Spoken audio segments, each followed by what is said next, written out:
I think talking about 10 years of LicensingLive, 10 years ago, LicensingLive was all about, mostly about technology.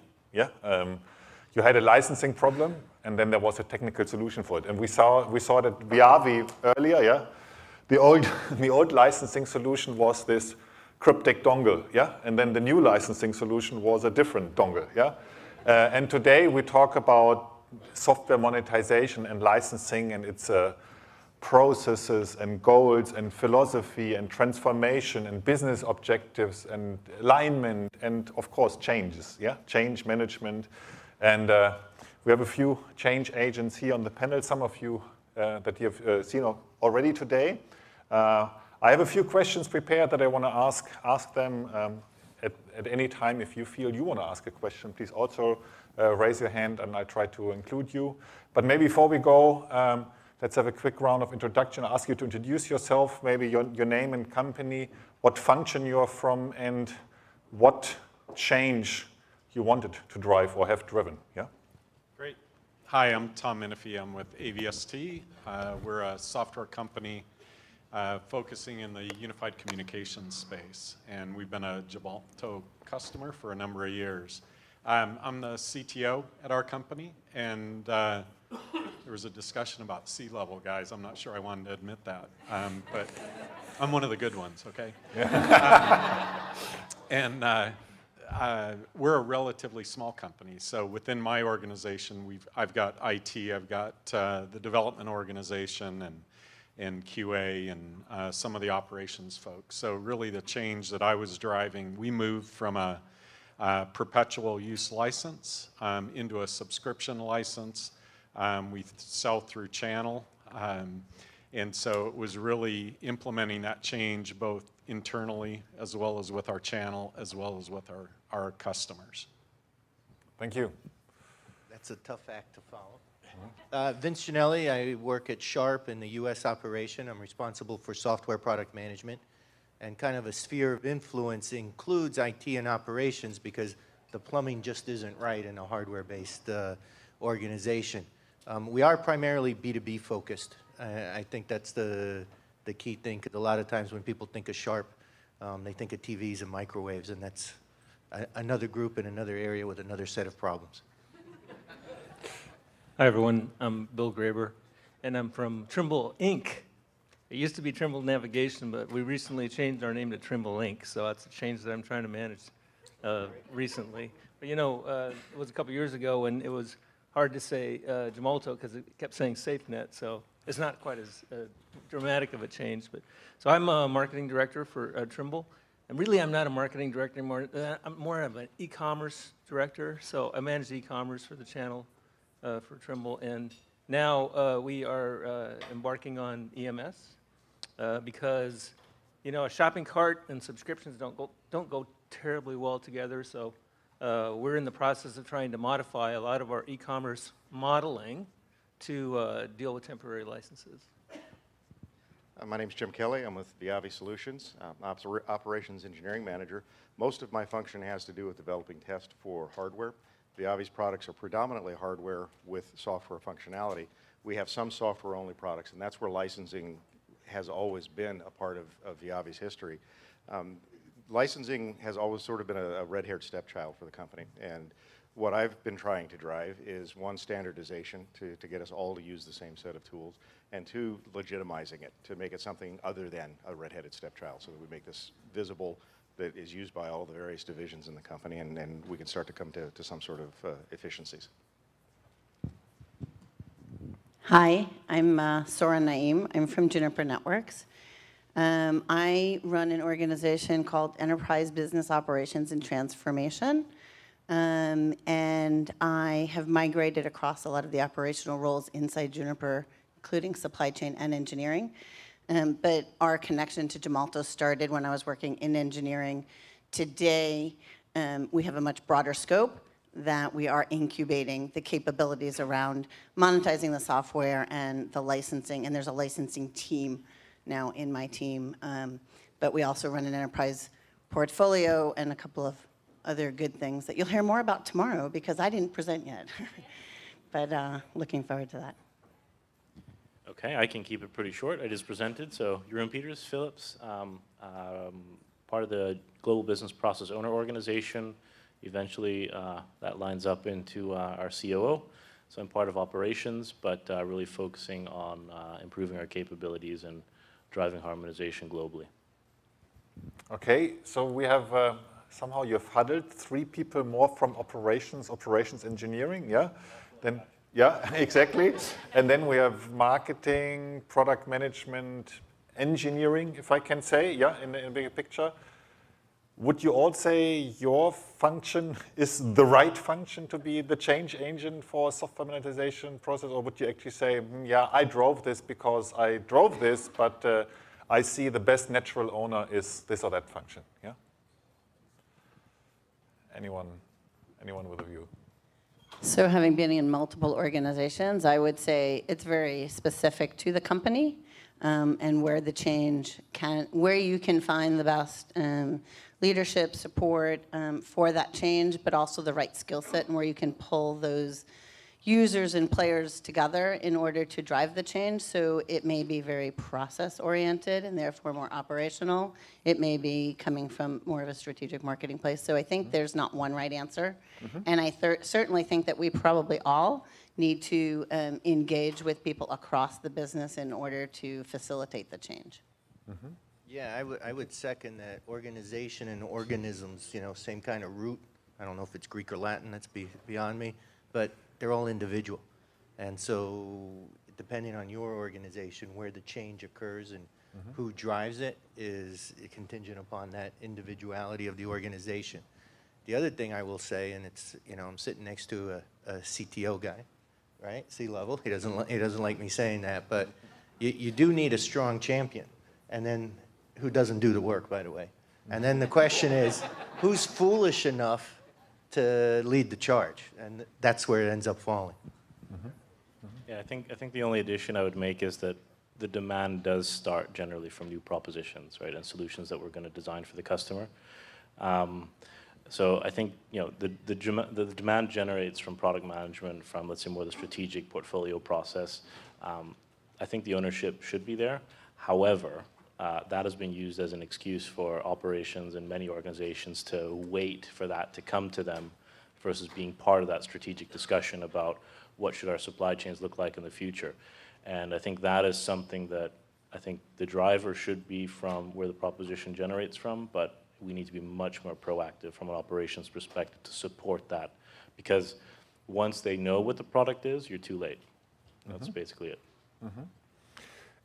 I guess it's pretty obvious that you have to involve product management in some shape or form if you run a licensing project, yeah, engineering, because they, at a minimum, they have to integrate some technology, yeah, operations, yeah, because they have to run this whole ship otherwise. What other functions do you find are key stakeholders in the organization you had to get on board? Yeah. One of the toughest sells that we've been dealing with is getting finance on board. And being able to produce a credible ROI for the investment that goes into signing a contract with Gemalto or one of the other third-party companies, we've not been able to come up with those numbers. And it was only by virtue of the fact that, as it has been mentioned, we tend to grow by acquisition, and so we came to the realization a few years back that we had 2 contracts with Gemalto, 2 different divisions within our company were paying Gemalto for their services. We also had a contract with Flexera, and we were paying them. And it was only when I was able to go and say, here's all that we're spending, let's at least get it down to 1, and I think we can justify the expense of going through and standardizing this. I couldn't. There was nothing that I could do on paper that says we're going to see this much more in sales, we're going to see this much more in revenue as a result of it. It was just cleanup of existing processes. And so getting finance on board and getting them to understand the intrinsic value of standardization and process efficiency, that was one of the biggest challenges that we faced. Understand. I get to that in a second. I think we can elaborate more on that. You wanted to say? Yeah, for my company, I can't name a group that isn't involved. Because this, I mean, it's so far reaching, it impacts our customers, impacts our partners, that every single person within our organization is customer facing to some degree. And at some point during this process, they're going to be faced with that question of, so why are you guys doing this? You know, there's change involved here, and I don't understand it. Why are you doing it? And so everyone needs to be equipped with, you know, the corporate answer of why are we doing this? Why are we implementing this change? Why are we putting everyone through this? So for us, it's organization-wide that needs to understand the project and, you know, the why behind that project and the benefits to all involved. So for us, it's company-wide. How about IT? Was that an issue for anyone to get them on board? No, this is, our IT group has really embraced the platform. In fact, they're managing a group of applications called enterprise applications, and EMS is now an enterprise application. And just recently, EPP was named an enterprise application. So they seem to be doing a very good job of embracing it and helping manage the platform in the right direction. We also have another group of engineers that has set up a group themselves, as they call themselves TPaaS, which is Trimble Products as a Service. And they're doing a good job to build, they call it an API manager, or it's just a bunch of wrappers, right? A bunch of API around the EMS platform that we can use. In fact, we can use those API layers or whatever to get licenses out of EMS and to move stuff around. And I think there's about 30 of them now, 30 different APIs that are wrapped around this EMS platform. And then we also set up a new group that I'm involved in called Distribution Services, which is specifically, we live to try and make it easier to buy from Trimble, whether it's a channel or direct. But so there's really kind of three pieces that have come into play associated with corporate IS and moving the platform. We had a pretty significant sea change occur when we brought on board a new CIO. The company had not had that role filled previously, and we struggled in trying to get any support from the IT team to use Gemalto and to get it connected with any of our other systems. When our CIO came on board, Calvin Dodt, he had Gemalto experience in previous lifetimes, and he was a very big supporter. And he happened to be in the middle of a large-scale exercise to overhaul all of our front office and back office enterprise tools. And so we were able to get Gemalto pulled into that conversation, and that's made a significant difference. We now have IT folks who are dedicated to supporting us in much, as you just described, in getting us connected to the other various tools that we're using. Great. Sora, yeah. I would say that from the get-go, IT was a central player in our transformation efforts. They were very much a partner, whether it was from a process architecture and how we connect into SAP. They helped us put in the plumbing in order to deploy EMS. There was definitely places where they took a step back, where we ended up having to fill some of that. But we also had a very strong support from the engineering infrastructure team. So it was really a very broad partnership in order to make it happen. But there was never, I mean, without IT, I don't think we could have done what we've done, or has come as far as we have. I think they've been a core player. I think that in the beginning, the challenge was getting all of the end-to-end process people to really buy into the value of being involved, as well as all of the product teams from within both engineering and PLM to be supportive of the impact it has on each of their teams. So I think we had more resistance in some of those pockets. And it comes through that you had to work with different functions, different stakeholders, or almost everybody in the company, all the functions. Would you say you worked with one uniform message? This is why we are doing it. This is our objectives, and that's what you use to get everybody on board? Or did you have a tailored one and said, here are the benefits for product management, and here are the benefits for operations, and here are the benefits for IT, and here are the benefits for finance, revenue recognition, and you had different messages to different people? Any opinion on that one? Well, I'll jump in on that one, because we had a consistent message, but the delivery was different. So, we want everybody to see the same thing, But if I'm talking to IT, I'm talking about how am I making your life better. If I'm talking to a product person, I'm talking about flexibility in the licensing, trying to get them to understand that they can do more. If I'm talking to, well, sales is the one group that no one mentioned yet. And in our particular... Forget about sales. Yeah. Because in our group, we haven't touched sales yet in a significant way. I would say that's because, you know, the 5%, the impact, they don't feel it. But like looking ahead, I see that as a significant challenge for us. So I would coach you to get them on board quick, because it hurts when they're not on board. Yeah, I agree. Yeah, but I think that, you know, change is one thing, but your messaging is kind of what is your imperative and what are you trying to transform. Maybe you should be unified, and it has been, but I think that when you're looking at each of your stakeholders, you do need to cater to what is changing in their world. And I think actually for us, the field has been actually the hardest, because you have to pay attention to account managers and partner managers, and they all behave a little differently, and they have different problems, and they have different worries. And you need to have a message that not only caters to the sales organization or the go-to-market organization, but to each of those different players within that organization. So you do have to listen to them and give them the answers that they need, but you also need to solicit from them what they're worried about, so that you can make sure when you're designing and solving, you're taking that into account to get to the right results.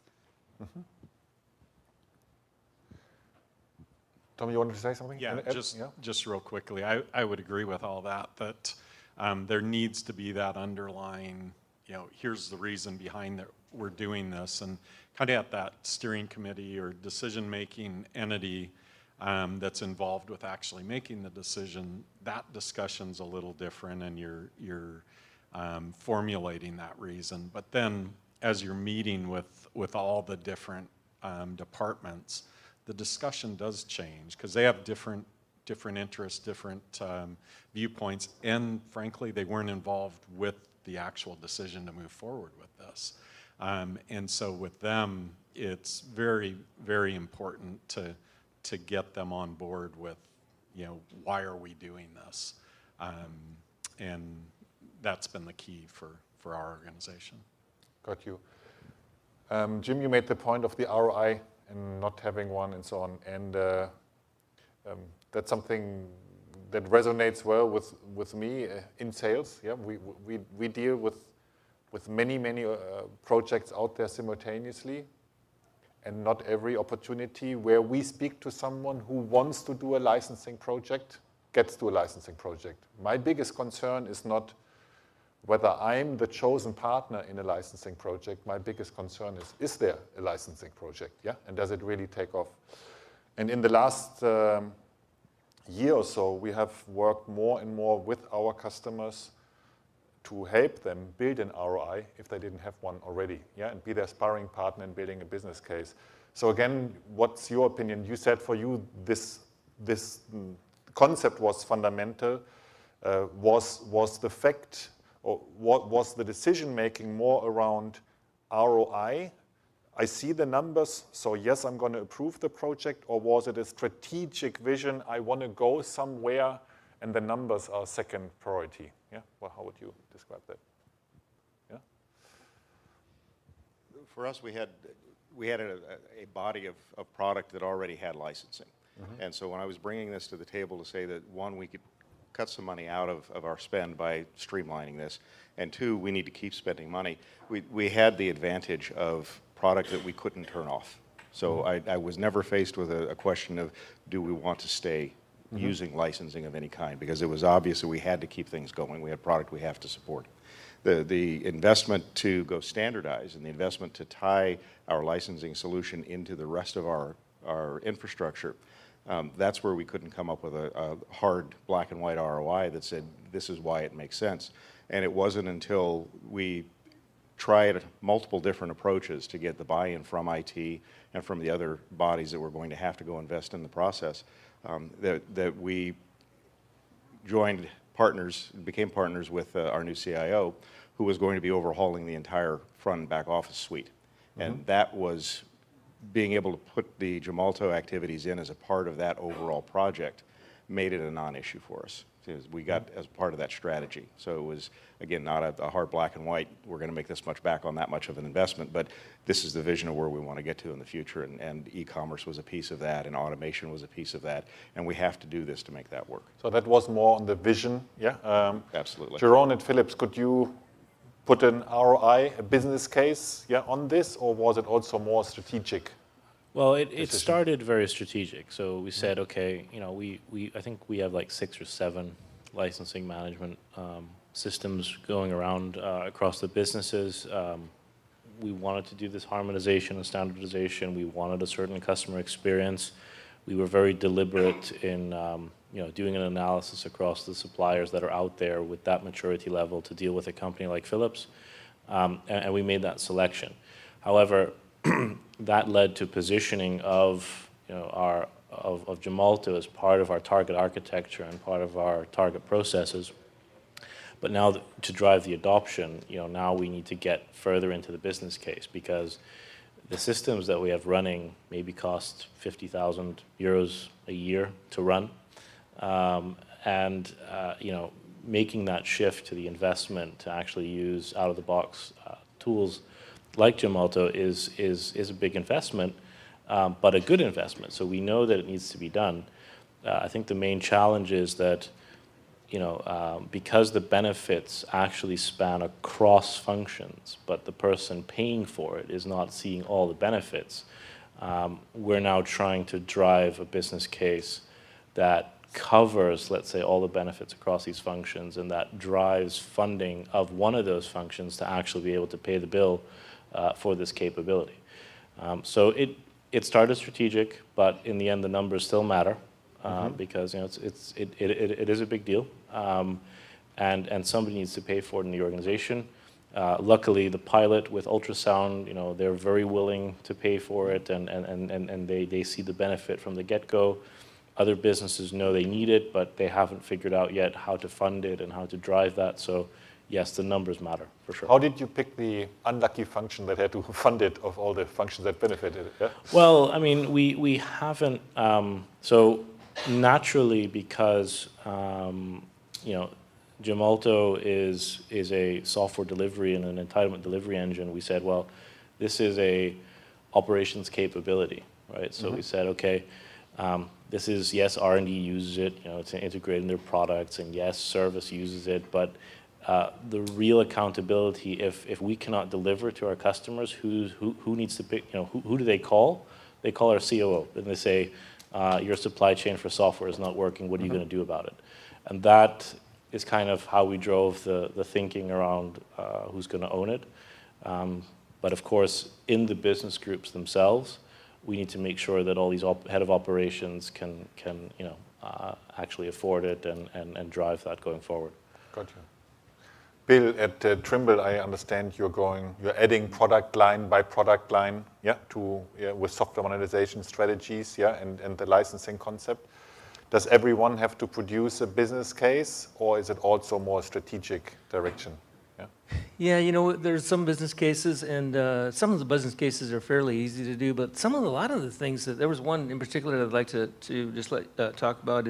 Some of it is just feedback from the dealers or feedback from the customers. In this one particular case, there was a site manager of a road project, right?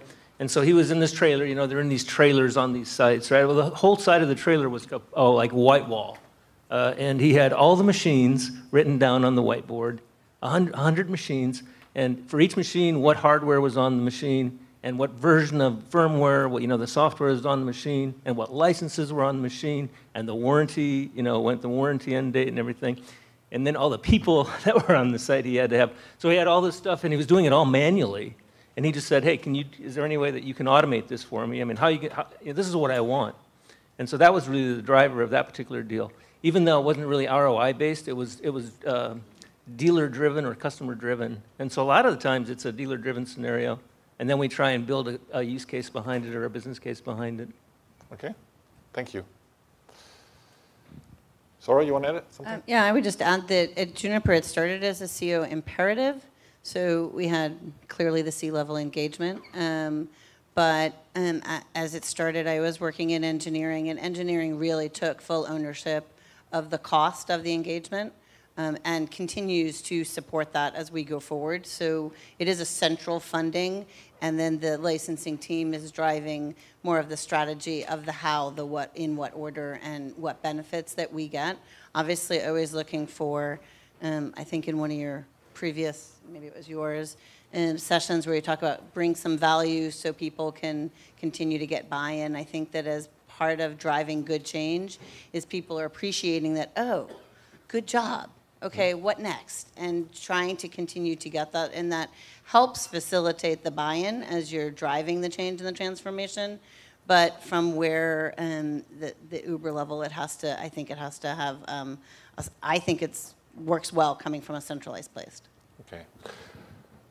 If you look at the amount of work as a change agent you have to drive the change, would you say more work has to be done until the decision is being made to do a project, yeah, kind of in the internal pre-sales phase, or does the most of the work happen after the decision is made and you get into implementation mode? Where did you see the bulk of the work for you? Yeah? After. So very clearly, people are, if you present it well and you position it well, people, and the funding is there, they'll say yes. But then the tough part starts, right? Because that's when they start realizing where the impact is, because you start running into roadblocks, you start running into discussions, you start running into different perspectives on how that change should take place. And that is, I think, where the bulk of the work comes afterwards, because it's not just about the change itself and I would say the reasoning behind it and the validity of it, but it's also different opinions about how that change should take place. And that happens continuously as you onboard more stakeholders. You get more and more dynamics of people with opinions of how this should be done, and not only engage with you on the outcome. So I think that management happens more after the project is kicked off than before, for sure. Okay, thank you. Heavy nodding from everyone here, I find. Yeah, absolutely. It's a lot of work up front to get it kicked off and approved. But I could say a few choice words, but I won't. It's you have no idea of the amount of work that comes after. And I think a lot of the work is not because you have to organize your thoughts and understand what your business process is, and talk to people to get their input. Even going out to the channel and reaching out to them and getting their feedback in. But it's because there's resistance. And that, for me, that's the most frustrating part, is because it's already a lot of work, but then just to overcome the natural friction that's in there just adds a whole nother layer of effort. But it is an exercise in patience. So there is a personal growth that comes out of it. Yeah, and actually, when you start picking people to do this stuff, you really have to pick people with just a hint of crazy, because it is, everybody needs to be relentless and just keep plowing through and keep, answering the same questions and keep going. So yeah, that's a big deal. So the good news for everyone here that isn't gone through it, it only gets worse. Right? That's my summary. Yeah. I would just also add an interesting thought. As you're transforming, you're also starting to run the business. So as you build the infrastructure to transform, make sure you're ready to catch how you manage it and how you deploy it and how you run it, and when your customers start engaging, who answers their questions. So you really need to have the right infrastructure to run what you deploy. And I think that's a really important part. I think one of the things that we designed well is the same team that transforms is the team that runs it. And I think that, as we bring the expertise to the table of people who have licensing background and people who have execution, business operations background, and program management background, that tie all the pieces together. So you need kind of all different kinds of players. And most recently, we've added someone into that licensing team who's actually more of a product line management type resource and skill. So you really need to have a diverse set of players to both transform and run the business. And you can probably do it with a small set. We're certainly doing it with a small set. But it's a creative set, right? Because you have to turn the switch to transform right now, but then turn around and make sure you're addressing the run the business workload at the same time. Got you. Vince mentioned resistance. Yeah. Did you meet any obstacles? Just curious. Yeah. And how did you overcome them? Yeah. What were your biggest obstacles on the way? Yeah. Well, I want to abstract. So our particular situation was unique because, as I mentioned earlier, we're a subsidiary trying to drive a change in a parent structure and across affiliates, right? So I'm just going to focus on the subsidiary because I think that's the more common experience for everyone. And so there's always going to be resistance because there's just believers and non-believers, right? People want to go in a different direction regardless of what the steering committee says, right? I mean, it's a fact of life. I think what's important is that, one, it's a team sport. It's, you know, it's not tennis, right? I'm a soccer guy, so for me it's soccer. But it's a team sport, and in each of the positions or roles, you need to find a champion. Someone who understands that organization, understands the problems of the organization, but most importantly has deep relationships in that organization, because that's how you can affect change. You get enough of not a groundswell, but enough of a buy-in from the different groups that the change begins to happen. And so that would be my one thought, is that it's definitely a team sport. Anyone else that faced any resistance by chance? We use Oracle. Oracle is our ERP, and we still have a few people that think that everything should be in Oracle. And you know, like it was the same way with CRM not 10 years ago, I guess. But you know, I mean, how many people are putting leads in Oracle now? Hopefully not too many. Yeah. We put them in Salesforce.com, right? And so we have a lot of scenarios where we're putting things into Oracle that are like locking, you know, we call locking IDs, or pieces of hardware or whatever that no one has ever, you know, third-party hardware, third-party software that no one's ever bought. I mean, there's no transactional value to it. So I think we're just getting to the point now where maybe not everything has to be in Oracle. And so that's the battle I'm fighting right now. I think a lot of the resistance that we've been dealing with, and what I expect we'll be dealing with going forward, is we have a lot of pockets of development, R&D teams.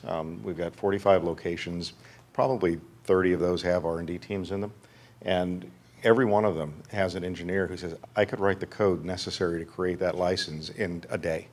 Why should I use Gemalto?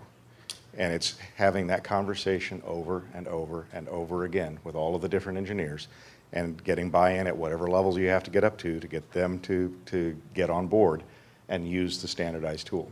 Fortunately, we've got a relatively slow-moving train in terms of software, but it's only going to pick up speed, and we've got to get a couple of wins under our belt using Gemalto and get a couple of the R&D teams on board to say, yeah, this actually made my life better, and show how it gives benefit all the way down the pipeline before it'll become easy. It's not going to be easy for a long time. Tom, from a C-level perspective, everything easy cheesy, or yeah? No. Yeah. Yeah. So I'll bring up something that isn't internal at all, and I think this came up in one of the discussions this morning. But as far as moving from a perpetual license to a subscription license, the outside sales compensation is huge. So you can develop all these tools and create everything, and yet if the sales force doesn't think that they're going to be compensated equally, where they have the choice of, okay, I can sell this and I get paid up front, or the customer's paying, you know, every month. Am I getting paid every month? I'm going to pick this one over here. I'm going to get everything up front. And that is huge for us.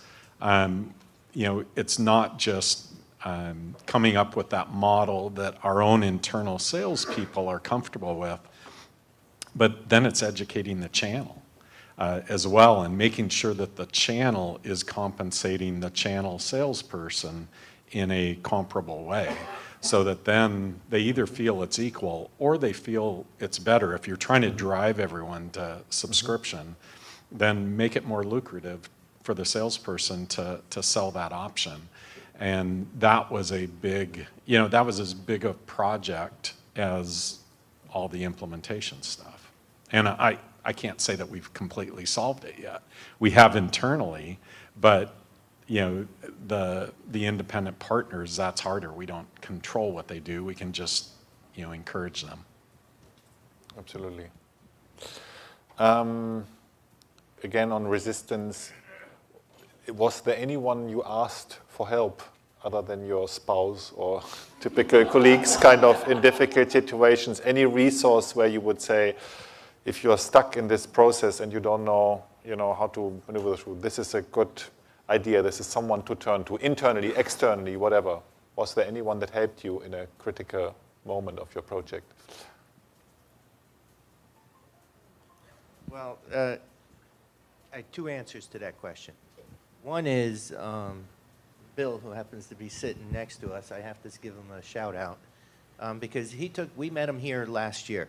And then he took the time to sit down and do an extended version of his presentation for us because working through channels, hardware, there was a lot of similarity there.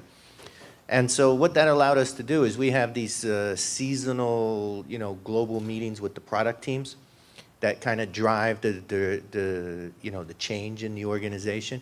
And we shared snippets of that taping session with them.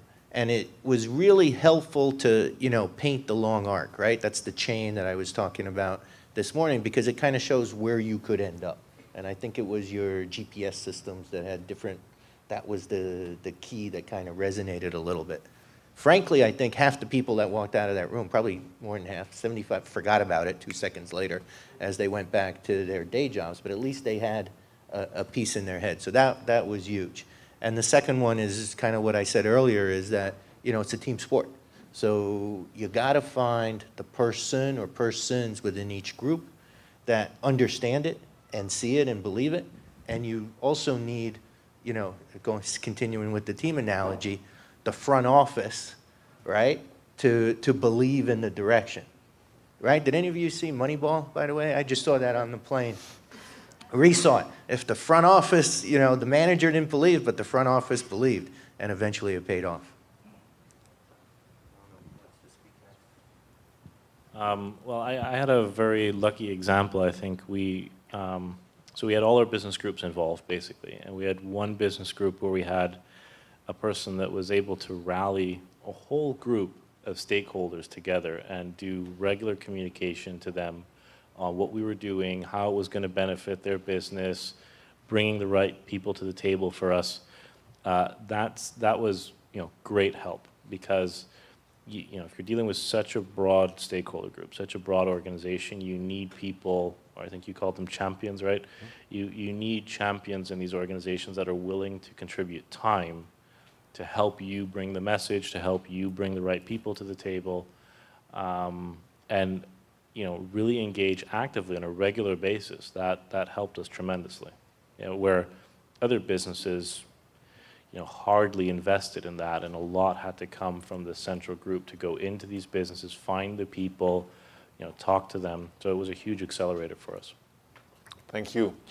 We're getting towards the end of the session, so final chance for you to share.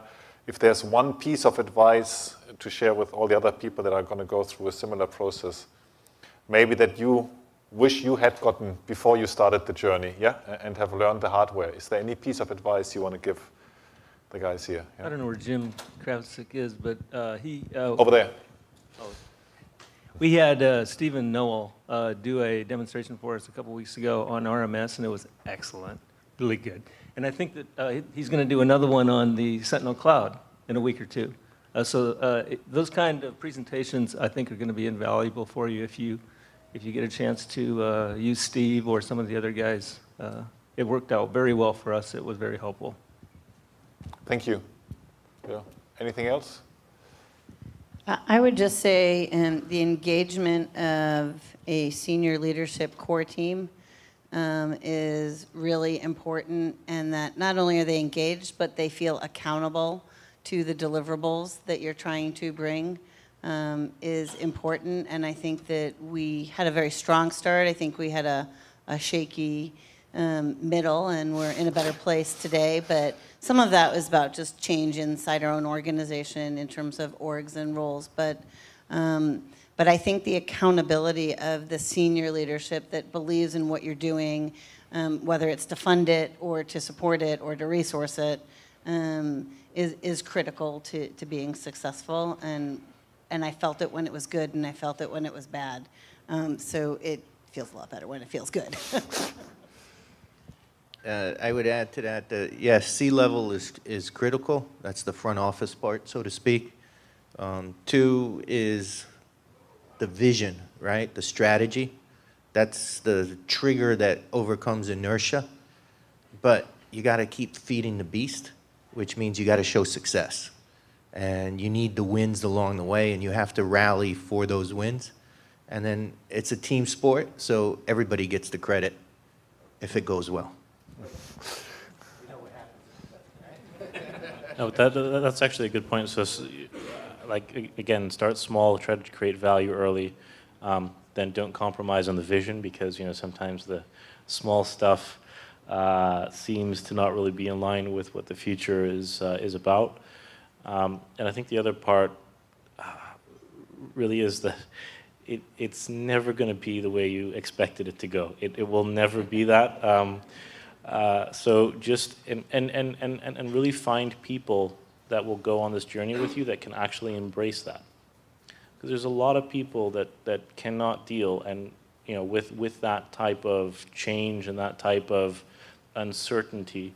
But if you find really bright people, you know, people that are willing to go the extra mile, open-minded, that helps the transformation tremendously. So if you can get people like that on your team, I guess you're quite blessed to do the transformation with them.